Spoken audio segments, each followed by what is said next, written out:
नमस्कार, सुप्रभात, बहुत बहुत स्वागत है आपका। मैं हूं आपके साथ ऋतु ज्ञानवानी। नमस्कार, आपके साथ मैं हूं ललित प्रजापति और खबरों के सिलसिले को बढ़ाएंगे। सबसे पहले प्रशासनिक कसावट की खबर। मध्य प्रदेश में देर रात बड़ी प्रशासनिक सर्जरी। 26 आईएएस अधिकारियों का तबादला हुआ है। एसीएस, पीएस समेत 26 आईएएस के ट्रांसफर हुए हैं। राघवेंद्र सिंह और संजय शुक्ला, इन्हें मुख्यमंत्री कार्यालय से हटा दिया गया है। मुख्यमंत्री कार्यालय में प्रमुख सचिव ये थे। राघवेंद्र सिंह और संजय शुक्ला। राघवेंद्र सिंह को औद्योगिक नीति एवं निवेश प्रोत्साहन एमएसएमई विभाग का पीएस बना दिया गया है, तो वहीं संजय शुक्ला को नगरीय विकास और आवास का प्रमुख सचिव बनाया गया है। ऊर्जा विभाग के एसीएस मनु श्रीवास्तव को खेल युवक कल्याण की जिम्मेदारी दी गई है। इनसे ऊर्जा लेकर नीरज मंडलोई को दे दिया गया है।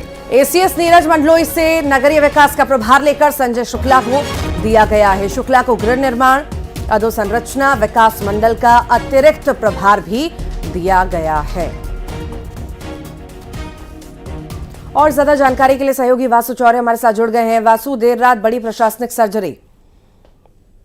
निश्चित तौर पर देखिए, देर रात एक बार फिर जो प्रमुख आईएएस अफसर हैं मध्य प्रदेश के, जो विभिन्न विभागों में पीएस, एसीएस जैसी महत्वपूर्ण पोजीशंस पे थे और अपना कारोबार जो संभाल रहे थे, उनके जो जिम्मेदारियां हैं उनको बदला गया है। जिसमें अगर आप देखें तो कई सीनियर आईएएस अधिकारियों के नाम हैं। राघवेंद्र सिंह इसमें आपको नजर आएंगे, गुलशन बामरा नजर आएंगे, मनु श्रीवास्तव है, नीरज मंडलोई है, संजय कुमार शुक्ला। इनकी जिम्मेदारियों में जो है वो फेरबदल हुआ है और अब ये लोग जो है वो अलग अलग विभागों की जो जिम्मेदारियां हैं वो संभालते हुए नजर आएंगे। राघवेंद्र सिंह और संजय शुक्ला की अगर बात करें तो ये मुख्यमंत्री कार्यालय में थे, मुख्यमंत्री सचिव थे। इन्हें अब वहां से मुख्यमंत्री कार्यालय से की जगह जो नई जिम्मेदारी दी गई है वो उद्योग नीति, निवेश प्रोत्साहन और एमएसएमई विभाग की दी गई है, क्योंकि लगातार जो इन्वेस्टर समिट मध्य प्रदेश में हो रही है उसमें राघवेंद्र सिंह लगातार सक्रिय भी नजर आए। और ये माना जा रहा था कि अब चूंकि जो एक बड़ा ग्लोबल इन्वेस्टर समिट होना है उससे पहले पूरी तरह से राघवेंद्र सिंह के जो है वो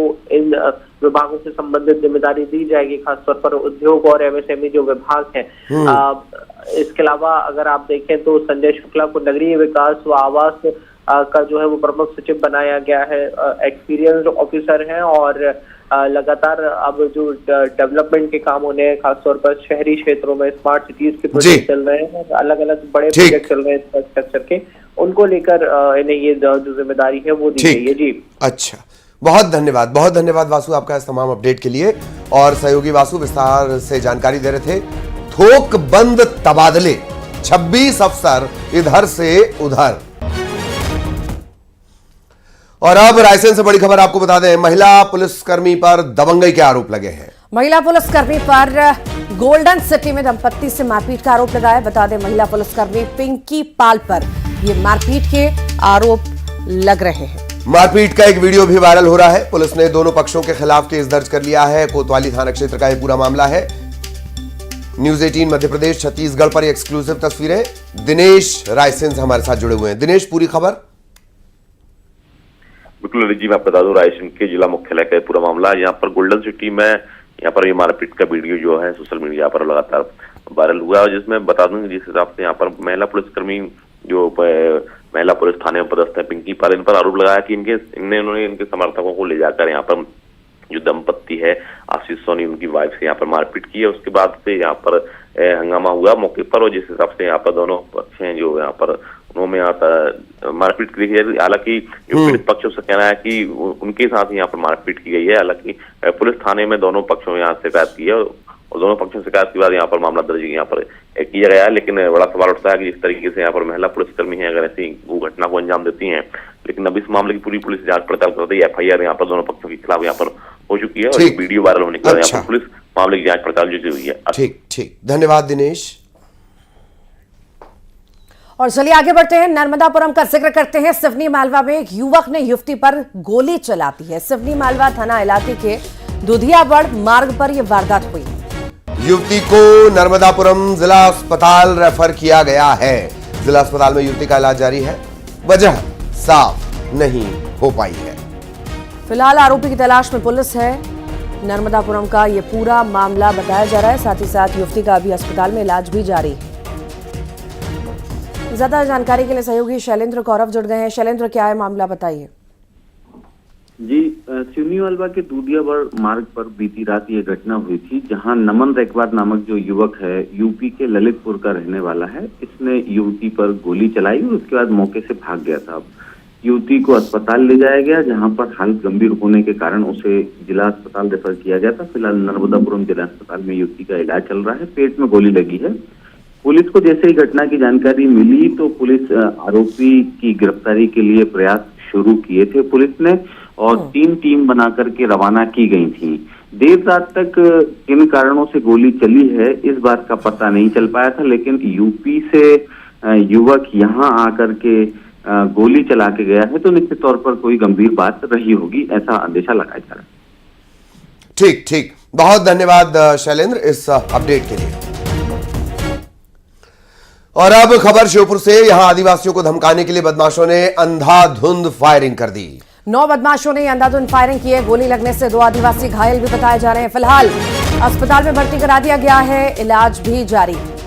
धनाचया गांव में ये पूरी वारदात हुई है। फायरिंग करने वाले आरोपियों में से एक को ग्रामीणों ने बंदूक के साथ पकड़ लिया है। श्योपुर से दीपक दंडोतिया हमारे साथ जुड़े हुए हैं। दीपक, क्या कुछ अपडेट इस वक्त तक?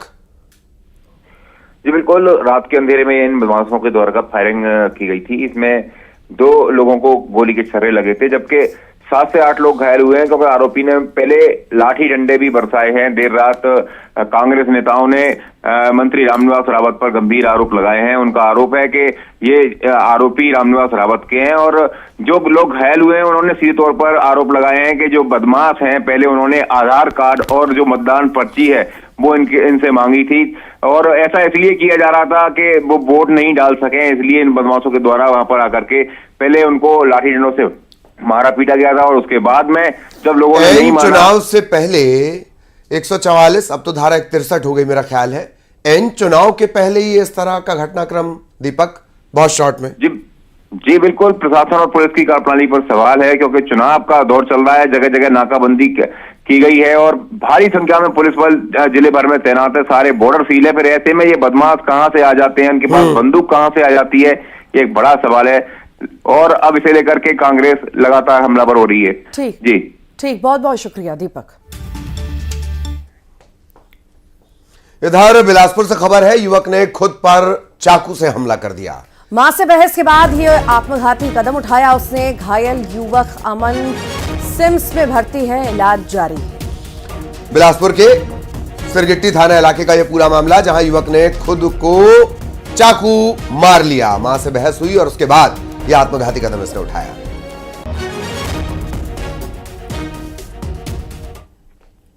और ग्वालियर में दुकानदारों के बीच जमकर मारपीट हुई है। बता दें, ग्राहक बुलाने को लेकर विवाद में ये मारपीट होना बताई जा रही है। दोनों तरफ से मारपीट की गई। दुकानदारों के बीच आपस की पूरी मारपीट है। फूलबाग चौपाटी का यह पूरा मामला, ग्वालियर के फूलबाग चौपाटी का। तो ग्राहक बुलाने को लेकर यह पूरा विवाद हुआ था, और विवाद देखते देखते मारपीट में तब्दील हो गया। तस्वीरें ग्वालियर की इस वक्त आप देख रहे हैं। फूलबाग चौपाटी का यह पूरा मामला बताया जा रहा है।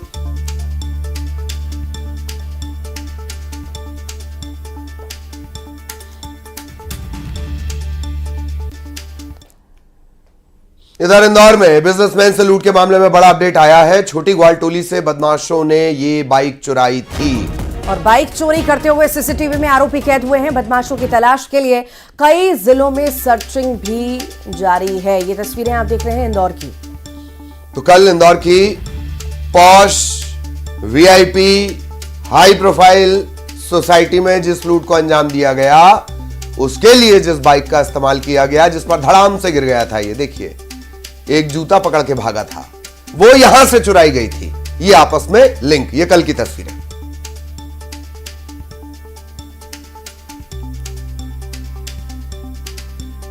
जहां लूट की यह वारदात हुई, 3 किलोमीटर दूरी पर कैलाश विजयवर्गीय का घर है। बिजनेसमैन लूट मामले में बड़ा अपडेट। 2 तस्वीरें। कल जो बाइक आपको नजर आई थी, एक तरफ आप उसे देख पा रहे हैं, बैठने में भी दिक्कत हो रही थी, और दूसरी तरफ वो तस्वीर कि कैसे, कहां से इस बाइक को चुराया गया था लूट की वारदात को अंजाम देने के लिए। दो तस्वीरें आपके सामने।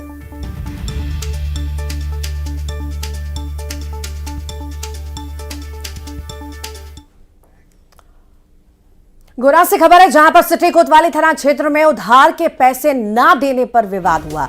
4 युवकों ने युवक की जमकर पिटाई कर दी।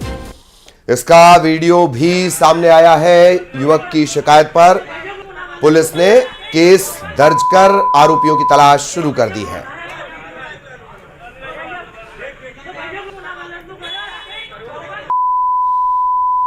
तो युवक के साथ मारपीट की तस्वीरें गुना की आप देख रहे हैं। अब फिलहाल पुलिस वीडियो के आधार पर मामले की जांच पड़ताल में जुटी है, साथ ही साथ आरोपियों की तलाश में भी जुटी है। सिटी कोतवाली थाना क्षेत्र का ये पूरा मामला बताया जा रहा है। तो उधार के पैसे ना देने पर ये पूरा विवाद शुरू हुआ और 3-4 युवक एक युवक को जमकर पीटने लगे बीच सड़क पर। अब ये जब वीडियो सामने आया है तो इसी के आधार पर पुलिस जांच पड़ताल भी कर रही है।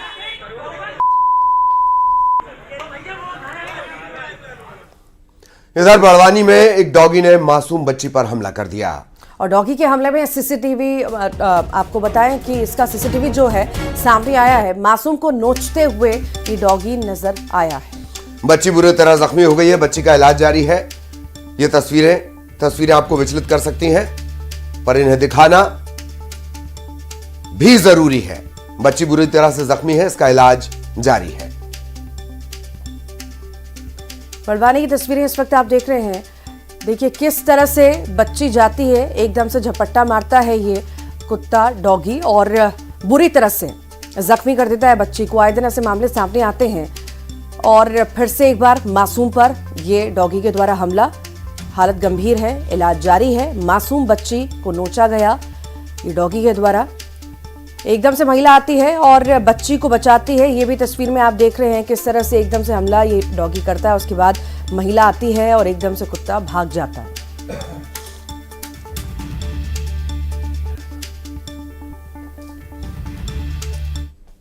इधर रायपुर में मोवा ओवर ब्रिज के नीचे झाड़ियों में लाश मिली है। तो युवक के शरीर पर चोट के निशान भी बताए जा रहे हैं। हत्या की आशंका है। फिलहाल मृतक की शिनाख्त जो है हो गई है। ईशू राम इसका नाम। अब तक जो जानकारी मिली है प्राइमा फेसी ऐसा नजर आता है कि मर्डर का मामला है। मृतक की शिनाख्त हो गई है। ईशू राम, पंडरी थाना इलाका लगता है। रायपुर के अवंती विहार में बुजुर्ग हत्याकांड मामले में पुलिस को कामयाबी मिल गई है। पुलिस ने आरोपी मुकेश सिंह धारवानी को चंडीगढ़ से गिरफ्तार कर लिया। पुलिस के मुताबिक उधार का पैसा मांगने पर मुकेश ने मकान मालिक रत्नेश्वर और माया बनर्जी पर जानलेवा हमला किया था। और पुलिस का यह भी कहना है कि आरोपी ने पाकिस्तान के कराची से पढ़ाई की है और करीब 1 महीने पहले भोपाल से वो रायपुर आया था। पुलिस से बचने के लिए आरोपी ने दुर्ग, नागपुर, हैदराबाद, मुंबई, दिल्ली और चंडीगढ़ में लगातार लोकेशन भी बदली है। खमाडी थाना इलाके में दिवाली के 2 दिन पहले बुजुर्ग दंपत्ति पर हमला हुआ था और इसी मामले में ये अपडेट आपको दे रहे हैं। संदिग्ध हालत में विभिन्न टेक्निकल एड के आधार पर पहचान की गई थी उसके लिए टीम यहाँ से रवाना हुई थी। टीम ने चंडीगढ़ से उसको पकड़ के लाया है। पूछताछ करने पर उसने बताया कि वो 20 से 25 हजार रुपये उधारी लिया हुआ था रत्नेश्वर बनर्जी से। उसी को उस दिन मांग रहे थे तो ये इसी बात पर विवाद हुआ। विवाद में इसने अचानक वहीं रखे हुए नटराज की मूर्ति, हेलमेट आदि से मारपीट किया था, जिससे रत्नेश्वर बनर्जी की मौत हुई थी। मुकेश कुमार सरवानी को पकड़ा गया है। और अब मणिपुर से बड़ी खबर आपको बता दें। मणिपुर के जिरीबाम में सुरक्षा बल और उग्रवादियों के बीच मुठभेड़ हो गई है और जिसमें सुरक्षा बल ने 10 उग्रवादियों को मार दिया है। बताया गया है कि उग्रवादियों ने सोमवार दोपहर बाद बोरो बेकरा पुलिस स्टेशन के पास सीआरपीएफ कैंप पर हमला किया था। इसके बाद सुरक्षा बलों ने भी मोर्चा संभाला। दोनों तरफ से करीब 1 घंटे तक मुठभेड़ हुई। 10 उग्रवादी मारे गए हैं और तलाशी के दौरान मारे गए उग्रवादियों के पास से 3 AK-47 समेत बड़ी संख्या में हथियार और गोला बारूद भी बरामद किया गया।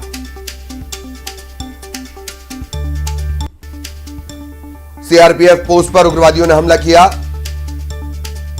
इसके बाद जवाबी कार्रवाई में 10 उग्रवादी ढेर हुए हैं। जानकारी इस तरह की भी मिल रही है कि ये जो उग्रवादी थे, इन्होंने सेना की ही वर्दी पहन रखी थी।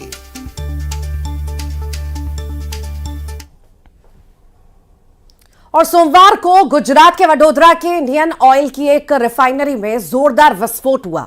इस हादसे में एक दमकल कर्मी जो आग बुझाने की कोशिश कर रहा था, वो गंभीर रूप से झुलस गया, मौत हो गई।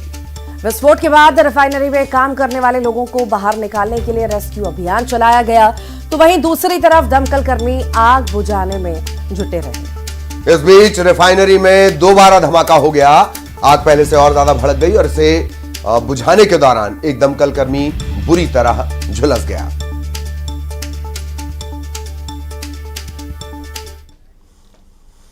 खबर बिलासपुर से, जहां एसपी की गाड़ी का चालान काट दिया गया। तो सिग्नल जंप करने पर यह चालान काटा गया है। आईटीएमएस कैमरा में कैद तस्वीर के बाद नोटिस जारी किया गया है। एसपी साहब सिग्नल जंप कर रहे थे, 2000 का चालान भरना पड़ा। हालांकि एसपी जब ये सिग्नल जंप का मामला हुआ तब वो गाड़ी में नहीं थे, कैमरे में, लेकिन चूंकि गाड़ी कैद हो गई और नंबर के हिसाब से मैसेज आ गया।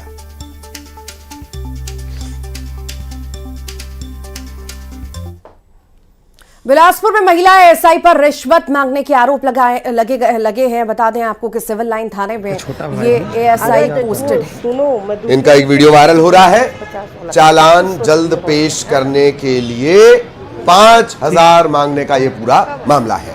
पीड़ित ने एएसपी से पूरे मामले की शिकायत भी की है। एंटी करप्शन ब्यूरो पर कार्रवाई में देरी के आरोप भी लग रहे हैं।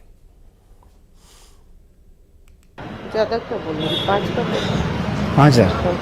अरे आपका छोटा भाई है। अरे देखो सुनो, मैं दूसरे जैसे नहीं हूँ कि 10, 20, 50 वाला। आप कुछ सोच लिए होंगे, है ना?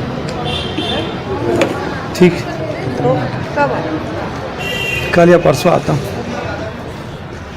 कभी लगा सोने जी। इधर जबलपुर में गौरीघाट थाना इलाके से 9 नवंबर से लापता नाबालिग का लड़की का अब तक कोई सुराग नहीं। तो वही मुस्लिम युवक पर नाबालिग को भगाने के आरोप लगे हैं, जिसको लेकर हिंदू संगठन के लोगों ने थाने पहुंचकर विरोध भी जताया और लड़की को जल्द बरामद करने की मांग की है। बहरहाल पुलिस इस मामले की पड़ताल कर रही है और एक मुस्लिम युवक पर यह आरोप लगे हैं कि उसने इस नाबालिग को भगाया है। गायब होने के बाद से, लापता होने के बाद से इसका फोन भी बंद है। प्रखंड में एक मुस्लिम लड़का एक हिंदू लड़की को लेके भाग गया है, जो कि 3-4 दिन का मैटर हो गया है। अभी पुलिस से जानकारी लगी, अभी पुलिस उसकी जानकारी नहीं ले पाई है। पुलिस ने हमें 2 दिन का आश्वासन दिया है। दुर्गानगर की एक बालिका है जो घर से बिना बताए चली गई है, जिस पर गुम इंसान क्रमांक 57/24 दिनांक 9/11/2024 को कायम किया गया है, जिसकी जांच पता राशि के लिए तैयार की गई है टीम। और उसी के परिपालन में उनके परिजन और कुछ सदस्य समाज सेवकगण आए थे थाना में कि बच्ची की दस्तयाब थोड़ा जल्दी किया जाए। और विवेक तनखा मानहानि मामले में कल सुप्रीम कोर्ट में सुनवाई हुई है। बीजेपी नेताओं को ट्रायल कोर्ट में पेश होने का आदेश दिया गया है। शिवराज सिंह चौहान, वीडी शर्मा, भूपेंद्र सिंह, इन सभी को पेश होने का आदेश दिया गया है। बेलेबल वारंट पर रोक लगाई गई है, लेकिन ट्रायल कोर्ट में पेश होने को कहा है। बीजेपी नेताओं की याचिका पर नोटिस जारी किया है। विवेक तनखा समेत सभी पक्षकारों से 4 हफ्तों में जवाब मांगा गया है।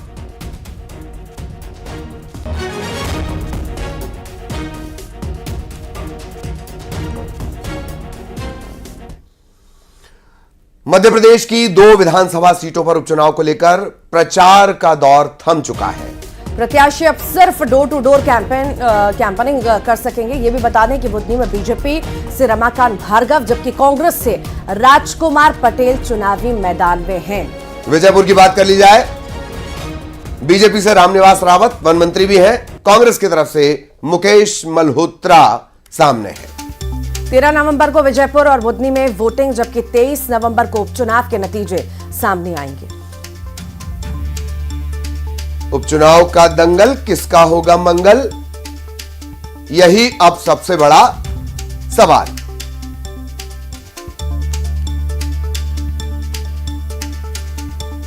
तो दोनों ओर से खूब प्रचार प्रसार भी किया गया और मैदान में उतरे। अब जो है प्रचार प्रसार का दौर जो है खत्म हो चुका है। डोर टू डोर प्रचार अब जो है कर सकेंगे सभी नेता। 13 नवंबर को चुनाव होने हैं। हालांकि दोनों तरफ से पूरी ताकत झोंकी गई और कहीं ना कहीं दोनों को विजयपुर में विरोध का सामना भी करना पड़ा। पर देखने वाली बात होगी कि आखिर जनता जनादेश किसे देती है।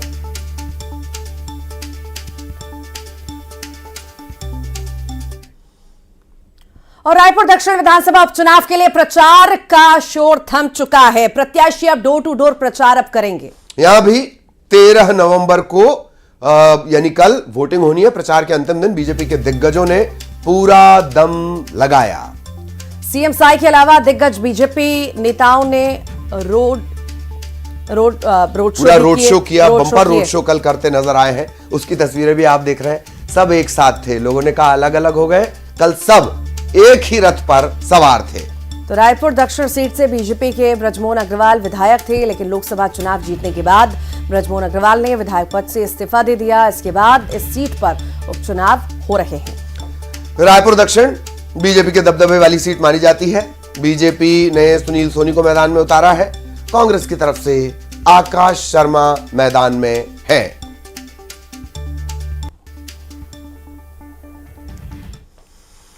और वॉर जोन की खबर। लेबनान पर एक बार फिर इजराइल की सेना ने कहर बरपाया है। लेबनान के कई इलाकों पर इजराइल ने ताबड़तोड़ हवाई हमले किए हैं, जिसमें बच्चों और महिलाओं समेत 7 लोगों की मौत हो गई है। हमले वाली जगह पर बाद में भीषण आग भी लग गई। इस पर काबू पाने के लिए फायर फाइटर्स जूझते दिखाई दिए।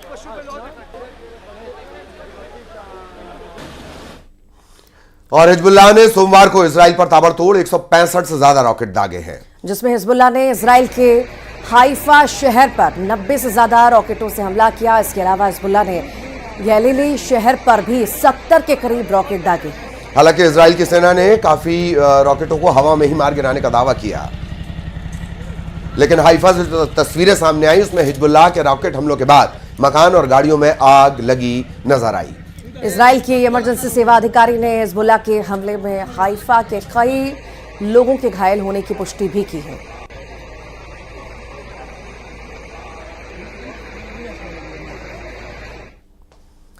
और विश्व प्रसिद्ध बाबा महाकाल की नगरी उज्जैन में कार्तिक शुक्ल पक्ष की धूम शुरू हो चुकी है। विधिवत पूजा अर्चना के बाद बाबा महाकाल की दूसरी सवारी राजसी ठाट बाट के साथ निकाली गई।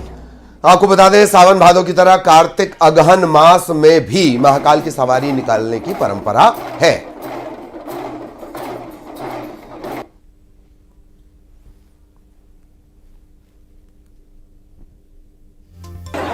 राजसी ठाट बाट के साथ बाबा महाकाल प्रजा का हाल जानने निकले।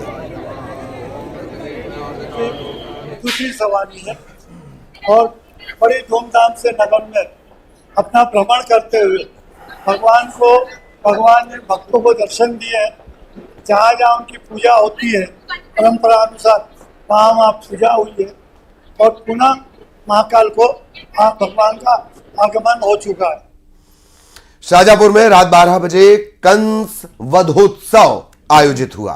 कृष्ण की सेना ने कंस का वध किया। मथुरा के बाद सिर्फ शाहजहांपुर में यह अनूठा आयोजन होता है। 271 सालों से कंस वध की अनूठी परंपरा यहां निभाई जाती है। कृष्ण और कंस की सेना के बीच जमकर युद्ध हुआ।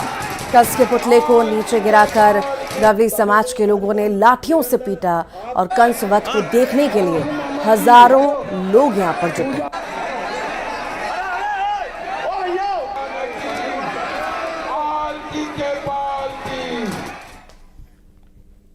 और साथ की कड़क खबरों में इतना ही। नमस्कार।